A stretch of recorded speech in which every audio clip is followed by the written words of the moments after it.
Hello friends, welcome to my channel. இன்றைக்கி நான் உங்களுக்கு ரொம்ப சிம்பிளான ஒரு ஸ்நாக்ஸ் ரெசிபி உருளைக்கிழங்கு போண்டா எப்படி செய்கிறதுன்னு தான் காமிக்க போகிறேன். இந்த உருளைக்கிழங்கு போண்டாவை ரொம்ப சுலபமாக செஞ்சிடலாம், அதே சமயம் ரொம்ப சுவையாகவும் இருக்கும். இந்த உருளைக்கிழங்கு போண்டாவுக்கு முதல்ல ஒரு ஸ்டஃபிங் தயார் பண்ணிக்கணும், அதுக்கப்புறமா ஒரு மாவு தயார் பண்ணிக்கணும். இப்போ இந்த உருளைக்கிழங்கு போண்டாவுக்கு ஸ்டஃபிங் எப்படி செய்கிறதுன்னு பார்க்கலாம். அதுக்கு முதல்ல ஸ்டவ் ஆன் பண்ணி ஒரு கடாய் வச்சுக்கோங்க. இதில் 1.5 டேபிள் ஸ்பூன் அளவுக்கு எண்ணெய் விட்டுக்கலாம். எண்ணெய் நல்லா காஞ்சதும் இதில் 1/2 டீஸ்பூன் அளவுக்கு கடுகு உளுத்தம்பருப்பு சீரகம் சேர்த்துக்கலாம். கடுகு உளுத்தம்பருப்பு பொரிஞ்சதும் இதில் ஒரு மீடியம் சைஸ் வெங்காயத்தை பொடியாக நறுக்கி சேர்த்துக்கலாம். வெங்காயம் சீக்கிரம் வதங்கிறதுக்காக கொஞ்சமாக உப்பு சேர்த்து நம்ம வதக்கிக்கலாம்.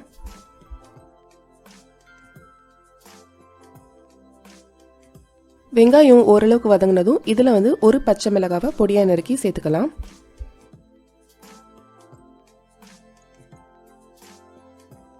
வெங்காயம் பச்சை மிளகாய் நல்லா வதங்கினதும் இதில் 1/2 டீஸ்பூன் அளவுக்கு நம்ம மஞ்சள் தூள் சேர்த்துக்கலாம். மஞ்சள் தூள் சேர்த்து ஒரு தடவை நல்லா கிளறி விட்டுட்டு இதில் இப்போ 1 டீஸ்பூன் அளவுக்கு இஞ்சி பூண்டு விழுதும் கொஞ்சமாக பெருங்காயத்தூளும் சேர்த்துக்கலாம். பெருங்காயத்தூள் பார்த்தீங்கன்னா கிட்டத்தட்ட 1/4 டீஸ்பூன் அளவுக்கு சேர்த்தா சரியாக இருக்கும். இப்போ இது எல்லாத்தையுமே நல்லா வதக்கிக்கோங்க. இஞ்சி பூண்டு விழுதோட பச்சை வாசனம் போனதும் இதில் 1 டீஸ்பூன் அளவுக்கு நம்ம குழம்பு மிளகாய் தூள் சேர்த்துக்கலாம். இப்போ இது எல்லாத்தையுமே ஒரு நிமிஷம் நல்லா கிளறி விட்டுக்கலாம். அடுத்ததா 2 பெரிய சைஸ் உருளைக்கிழங்க நான் வேக வச்சு எடுத்து வச்சிருக்கேன். இதை தோல் உரிச்சு மசிச்சு நம்ம சேர்த்துக்கலாம். நான் உருளைக்கிழங்க ரொம்ப மேஷ் பண்ணல, ஏன்னா கடைசியாக மேஷர் வச்சு மேஷ் பண்ணிக்கலாம் அப்படின்றதால.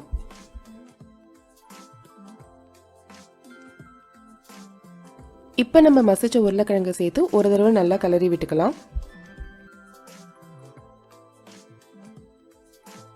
உருளைக்கிழங்கு இந்த மாதிரி நல்லா கிளறி விட்டதுக்கு அப்புறமா கடைசியாக 1/4 டீஸ்பூன் அளவுக்கு கரம் மசாலா தூளும் கொஞ்சமாக கொத்தமல்லி கருவேப்பிலையை நறுக்கி சேர்த்துக்கலாம்.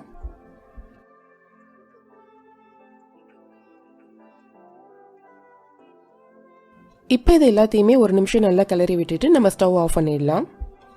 ஸ்டவ் ஆஃப் பண்ணதுக்கு அப்புறமா இந்த மாதிரி ஒரு மேஷர் வச்சு உருளைக்கிழங்க நல்லா மசிச்சுக்கலாம். உருளைக்கிழங்கு இந்த மாதிரி நல்லா மசிச்சதுக்கு அப்புறமா உப்பு செக் பண்ணிக்கோங்க. தேவைப்பட்டதுன்னா உப்பு சேர்த்து ஒரு தடவை நல்லா கிளறி விட்டுக்கோங்க. நீங்கள் இதே ஸ்டஃபிங்கை பிரெட் சாண்ட்விச்க்கு, ஆலு பராட்டாக்கு, அதுக்கப்புறமா மசால் தோசைக்கும் ஸ்டஃபிங்காக யூஸ் பண்ணிக்கலாம். நீங்கள் இதே ஸ்டஃபிங்கை உருளைக்கிழங்கு கட்லெட் செய்கிறதுக்கும் யூஸ் பண்ணிக்கலாம், ரொம்ப நல்லாயிருக்கும். இப்போ நம்மளோட உருளைக்கிழங்கு போண்டாவுக்கு ஸ்டஃபிங் தயாராகிடுச்சு. இது அப்படியே ஆறட்டும். அடுத்ததாக நம்ம உருளைக்கிழங்கு போண்டாவுக்கு மாவு எப்படி செய்கிறதுன்னு பார்க்கலாம். போண்டா மாவுக்கு ஒரு பாத்திரத்தில் 1 கப் அளவுக்கு கடலை மாவு எடுத்துக்கோங்க. அடுத்ததாக 1/4 கப் அளவுக்கு அரிசி மாவும் 1 டீஸ்பூன் அளவுக்கு தனி மிளகாய் தூளும் 1/4 டீஸ்பூன் அளவுக்கு பெருங்காயத்தூளும் தேவையான அளவு உப்பும் சேர்த்து கொஞ்சம் கொஞ்சமாக தண்ணி விட்டு இந்த மாதிரி நல்லா கரைச்சி எடுத்து வச்சுக்கோங்க. உங்ககிட்ட வீட்டில் சோடா உப்பு இருந்ததுன்னா அதை 1/4 டீஸ்பூன் அளவுக்கு சேர்த்துக்கோங்க. அது மாதிரி நீங்கள் சேர்த்தீங்க அப்படின்னா போண்டா இன்னும் கூட கிறிஸ்பியாக கிடைக்கும். ரொம்ப கெட்டியாகவும் இல்லாமல் ரொம்ப தண்ணியாகவும் இல்லாமல் இந்த மாதிரி மீடியமாக கரைச்சி எடுத்து வச்சுக்கோங்க. இப்போ அடுத்ததான் நம்ம ஏற்கனவே செஞ்சு வச்சுருக்கிற உருளைக்கிழங்கு ஸ்டஃபிங்கை இந்த மாதிரி உருண்டை பிடிச்சி ஒரு தட்டில் எடுத்து வச்சுக்கலாம்.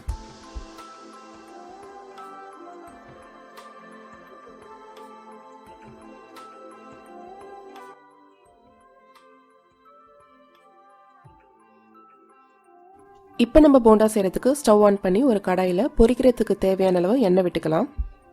எண்ணெய் நல்லா காஞ்சதும் இதிலிருந்து கொஞ்சமாக நம்ம எண்ணெய் எடுத்து போண்டா மாவில் சேர்த்து கலரிக்கலாம். அப்போ நமக்கு போண்டா இன்னும் நல்லா கிறிஸ்பியாக கிடைக்கும். இப்போ நம்ம ஏற்கனவே செஞ்சு வச்சுருக்கிற உருளைக்கிழங்கு உருண்டைகளை போண்டா மாவில் முக்கி நம்ம எண்ணெயில் போட்டு பொரிச்சு எடுக்கலாம்.